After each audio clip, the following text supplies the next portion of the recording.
In the headlines, bandits invade mobile police camp, kill 3 officers in Niger State, as many others displaced in Zamfara. And Northeast governors launch fight against illicit drugs and narcotics. Women request support of National Assembly over bill to increase representation of women in Parliament. And in the foreign news, 2-day African Union Summit in Addis Ababa seeks to address crisis over coup and COVID-19 pandemic. Hello and a warm welcome to the news update on Trust TV. I am Chijoke Okafo.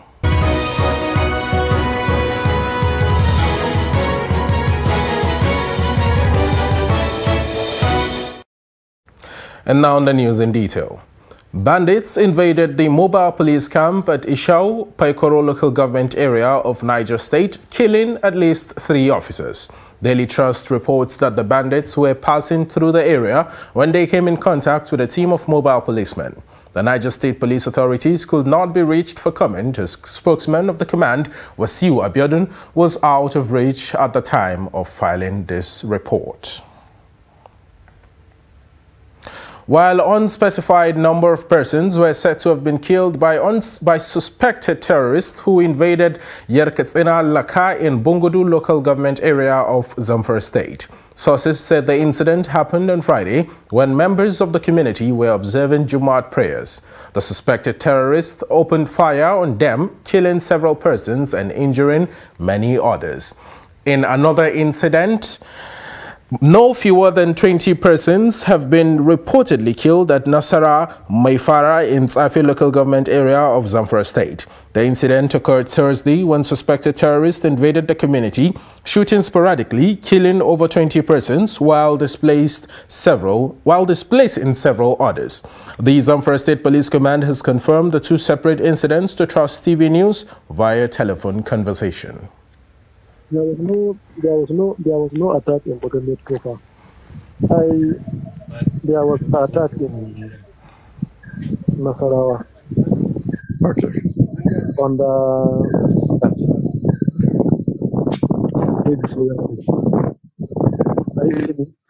there was also an attack in Erkatsina. Erkatsina is in Bungudu. And what happened is that the bandits divided themselves into, because that location is manned by the military. So the bandits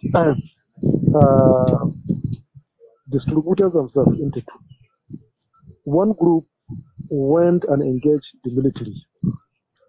So while the military were also engaging the group, then the other group sneak to the village and attack the community.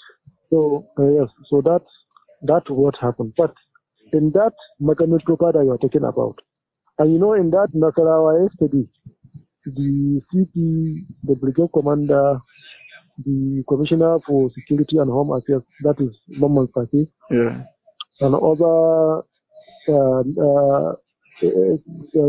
security operatives, tactical operatives of the security of the joint security forces. yes, Went to that Nasarawa. Number 1, to commiserate with the families, with the communities, and 2, to assess the existing security arrangement of the village with a view to taking more security measures that will forestall further attacks on that community and environment. So that is what happened. There was no attack in Magamit Kopa. In other news, residents of Dedara village in Jibia, Katsina State, are mourning the killing of the village head of Yangayaya and 5 others by bandits. Suspected bandits had on Wednesday night attacked the village, killing 6 and displacing over 1,000 residents. Abdullahi Yamadi visits the village and sends this update. This is Tatare village, which is few kilometers to the headquarters of Jibia local government of Katsina State. Though normalcy has returned to the village, with many going about their businesses, but over 1,000 people were said to have fled to some communities in the neighboring Niger Republic. One can easily notice people gathering in groups discussing the unfortunate situation that befell the community on Wednesday. Most of the people here are gripped and emotionally disturbed, full of fears and uncertainty of the possibility of further attacks by the bandits. The securities run for their lives and took cover in our houses. The bandits attacked with sophisticated weapons. It is overwhelming.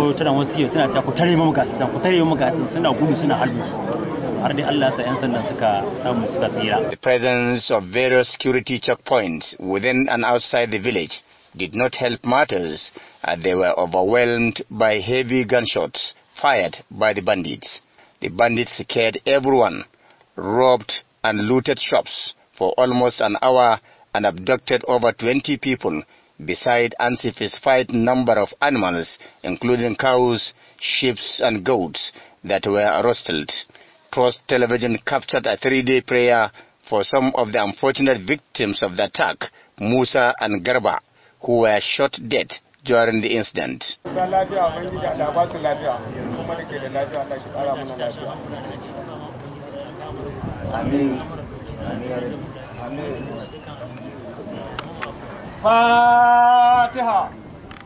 Malam Abubakar Dadara, the father of one of the victims, who was among the abductees, escaped with a fracture on his hand. It is the will of God I escaped, though with a fracture, as you can see. May the souls of the deceased rest in peace. Amen. The chief imam of Dadara, who prayed for God's intervention to prevent the reoccurrence of the ugly situation, commended the military and the police reinforcement who assisted in dispersing the hoodlums. The Katsina State Command of the Nigeria Police confirmed the incident through its public relations officer, Superintendent Gambo Isa, and assured to go behind the suspected bandits. Abdullahi Ismayamadi, Trust Television News, Katsina. While Northeast Governors Forum has launched a fight against illicit drugs and narcotics in Gombe State to tame the scourge of drug abuse amongst youth. According to the United Nations Office 2018 survey on drugs and narcotics, Northeast Nigeria has the highest prevalence rate of drug abuse with 13.6%. Trust TV's Ibrahim Ismail reports. Worried about the prevalence of drug abuse in the region, the Northeast Governors Forum at its last meeting in Yobe State initiated a unique security meeting to address the scourge. The security meeting was to be held by secretaries to the state governments of the 6 states in the Northeast. It is a known fact that drug menace and abuse supports terrorism and all other nefarious activities. These administrations specifically is taking the issue concerning drug abuse very critical. From the state government through the special advisor on drugs and narcotics is intensifying efforts in collaboration with other stakeholders, especially the National Drug Law Enforcement Agency, that are aimed at tackling the problems in order to stem the slippery slope that many of our youths dabble into by use of drugs and other illicit commodities. According to a statistic released by the United Nations Office of Drugs and Narcotics in a 2018 survey, the Northeast has the highest prevalence rate of drug abuse with 13.6% and over 3 million people involved. Emerging security issues are slowly creeping up, which have not been seen in any level in the Northeast like before. Some say that these issues may even parallel the Boko Haram insurgency, which we have been suffering and all been victims of in one way or another for the past 10 years.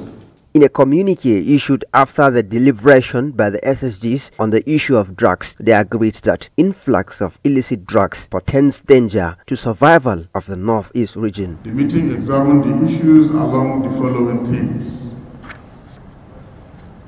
the adequacy of our policies to deal with the issues of narcotic and drugs.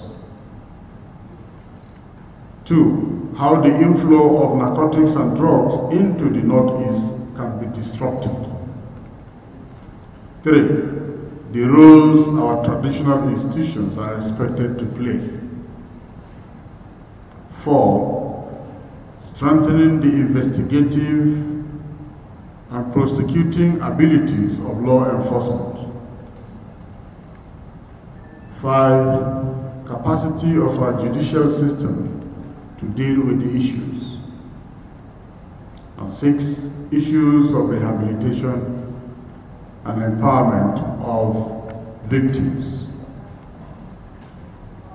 Finally, recommendations were made for the consideration of the governors at the forum's next meeting, scheduled to take place in March.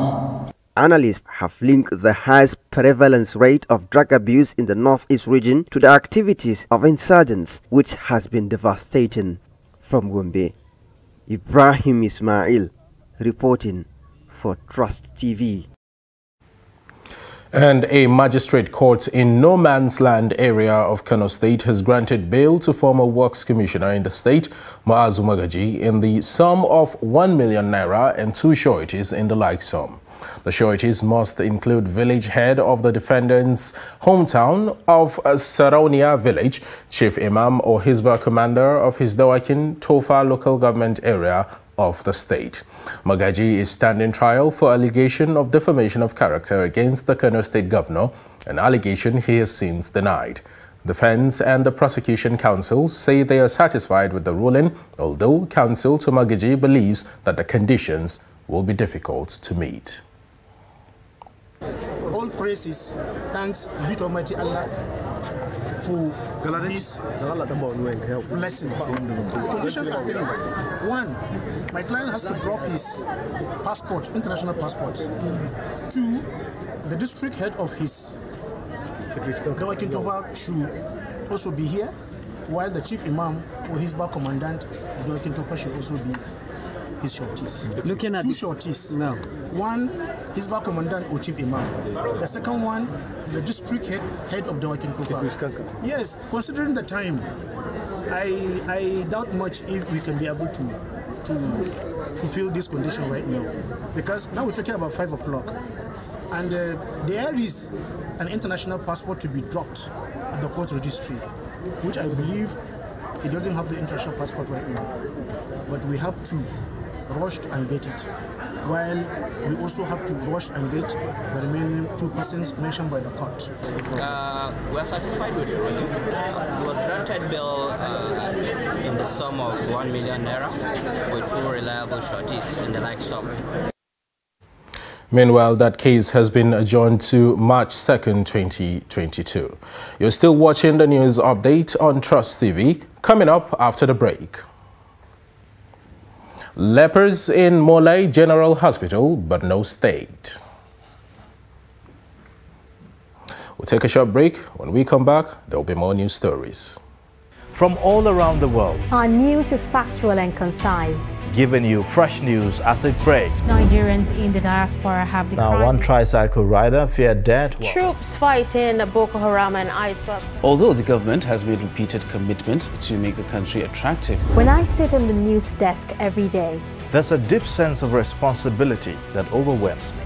A responsibility to deliver a message to our viewers in the most professional way possible. Knowing that there's a lot of fake news flying around mainstream and social media daily, we owe it to the public a responsibility to bring well-researched and responsible reportage to the table. With Trust TV, you're sure of a news and documentary channel you can trust. Trust TV, documenting the Nigerian story.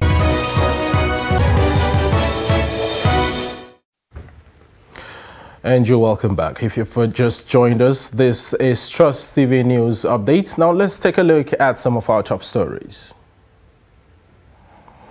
You heard that bandits invaded the mobile police camp at Ishau, Paikoro local government area of Niger State, killing 3 officers. And Northeast Governors Forum launches a fight against illicit drugs and narcotics in Gombe State to tame the scourge of drug abuse among youths.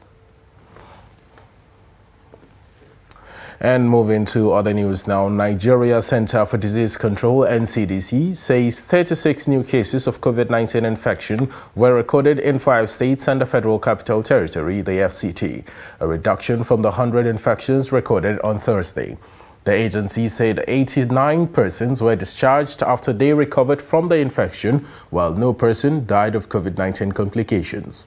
The NCDC said Friday's report comprised 67 community discharges cases in FCT on February 4th. With the new infections, Nigeria has now confirmed a total of 253,540 cases, 229,902 recoveries, and 3,136 deaths across the country. World Cancer Day is marked to inspire greater awareness of cancer and action for better prevention, detection, and treatment of the disease. According to World Health Organization, Nigeria is estimated to have 333,911 cancer cases, with 124,815 new cases and 78,999 cancer deaths yearly. Trust TV's Aisha Salihu reports. World Cancer Day is an international day marked on 4th February to raise awareness of cancer. It is to encourage its prevention, detection, and treatment. The 2022 World Cancer Day is themed Close the Care Gap. As part of efforts in the battle against cancer, Women in ICT, a non-governmental organization with its partners, organized a walk and run exercise to raise awareness and educate the public. The organizers say the key to curbing the menace of cancer is early detection. Early detection is the word, and we're trying to make it known that it's good for women to go for checkup. Women, men, and all that is involved, the bodies, to go for checkup. And then this work is for sensitization, to sensitize people around Abuja, the world, telling them that cancer is real, but it's not a dead end. Early detection is the key, and we want to close the gap by, when you detect early, the treatment commences. And cancer is not something you hide. You have it, you say it, and there's treatment for it if detected early. To let everyone understand that cancer, has no respect for anyone, be it, irrespective of your social stratification society you belong. Cancer has no respect for anyone. Cancer cuts across every phase of life. Therefore, everyone needs to be committed to this struggle. It is one thing that has remained, very, very troublesome, and has the potential to, close our human race. Representatives of Medicaid Cancer highlighted the care gap reality of the lack of access to health care in some communities while providing free cancer screening. We're trying to look at the reality we are living today, whereby access to healthcare is rare in so many places. We're not just talking about access to healthcare, not just in the sense of equipment, but information, professionals. We're talking about resources for research. So we're just trying to create more awareness so that people get to understand the gaps and how we want to bridge that gap. When it comes to living a lifestyle, one thing is that is most essential for every human society is their health. So I believe that if we can be informed and educated about some of the preventive measures we can take for our health, then we can go a long way to live more better than we used to live. So the main reason why I'm here is to see how I could encourage this idea, because we buy it from the standpoint of view and see how we could partner to bridge the gap against cancer. The primary goal of World Cancer Day is to significantly reduce illness and death caused by cancer and is an opportunity to rally the international community to end the injustice of preventable suffering from cancer. Moving ahead now, lepers in Molai area of Maiduguri say they are suffering from neglect because of health challenges and lack of means of survival. According to the World Health Organization, it reports that in 2020, new cases of leprosy dropped to 37% globally. In the same year, it recorded 127,558 new cases. Leprosy is a chronic infectious disease caused by Bacillus and Microbacterium leprae. The report. Molai General Hospital is located outskirts of Maiduguri metropolis. Before its transformation, the 60-year-old facility was a missionary hospital that treats and caters for leprosy patients. Behind the hospital is the leprosy colony, popularly called Angwankureche. It has over 200 residents in the area. Hadatu Samaila is among many villagers residing here. She contracted the disease 10 years ago after she had a 5-month-old miscarriage. The widow of 5 children lives alone and most often faces difficulty doing chores. After the miscarriage, I had the disease. I couldn't lift anything. I can't farm. Sometimes I hardly feed. Sometimes I sleep on an empty stomach.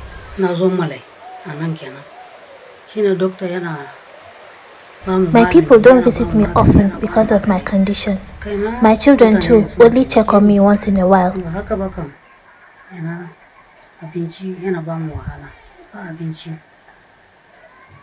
I want the government to provide education for our children, and we need food.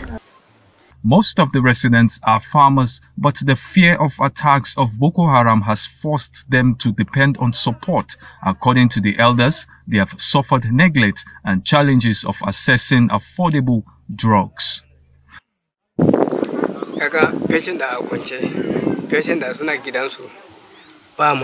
Patients at home and in the hospital don't have access to drugs. Most of the prescribed drugs are scarce here, despite that we can't afford it.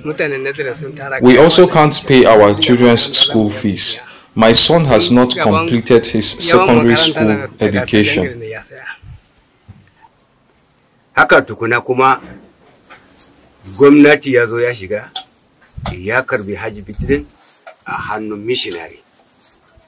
Back then, during the missionary time, we were provided all amenities and support, but since the government took over the hospital, things changed. We get support, but not like before. Besides the support we get, we engage in farming, but with the threats of Boko Haram, we are afraid to return to the farm. We only expect support from people or organizations.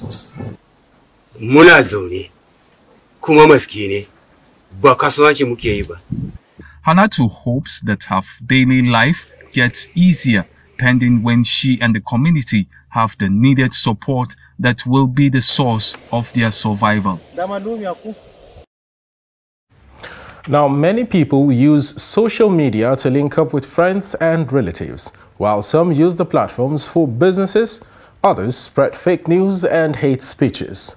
One of these social media sites, Facebook, is frequently used by 18-year-olds in existence, and Trust TV's Nafisa Abdullah speaks with some Nigerian users. Facebook, one of the most popular social media platforms, established in 2004 by Mark Zuckerberg, marks its 18th year of existence.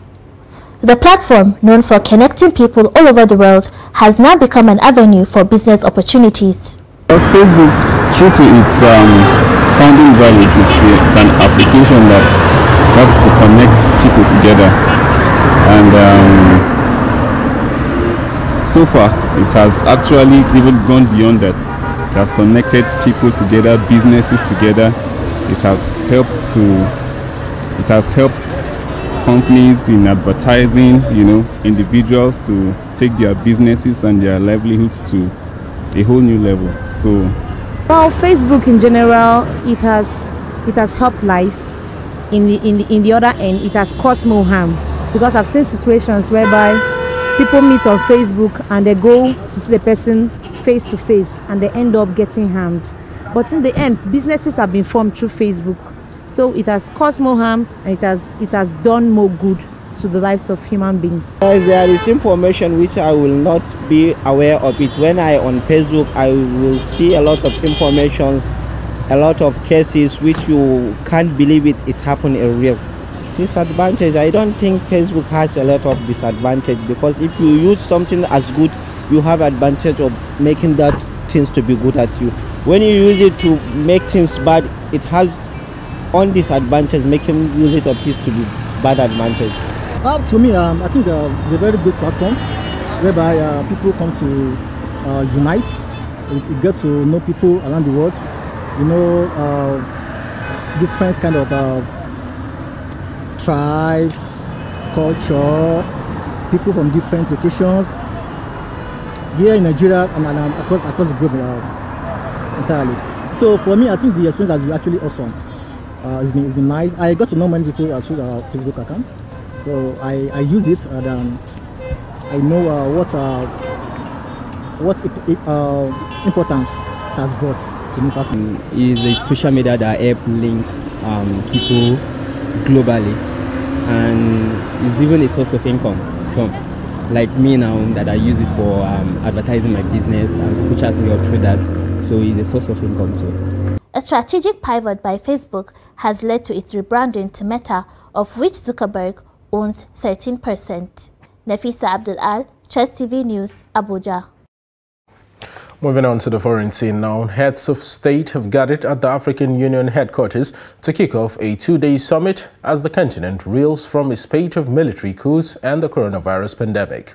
The summit, starting on Saturday, also comes as the 55-member bloc faces pressure to push for a ceasefire in host country Ethiopia, where a 15-month war has killed thousands of people and driven hundreds of thousands to the brink of starvation. Addressing African foreign ministers this week, AU Commission Chair Musa Faki Mohammed denounced a worrisome resurgence of military coups. The bloc, formed 20 years ago to promote international cooperation and harmonize member states' policies, have struggled to address 6 coups or attempted coups in Africa over the past 18 months, and the power grabs are high on the summit agenda. 4 member states have been suspended by the AU's Peace and Security Council since mid-2021 because of unconstitutional changes of government. Most recently, Burkina Faso, where soldiers overthrew President Roch Marc Christian Kabore last month. And with that story, we come to the end of Trust TV News Update. Do remember to follow us across all social media platforms for more news, updates, and programs. My name is Chijoke Okafo. Many thanks for your time and company, and goodbye.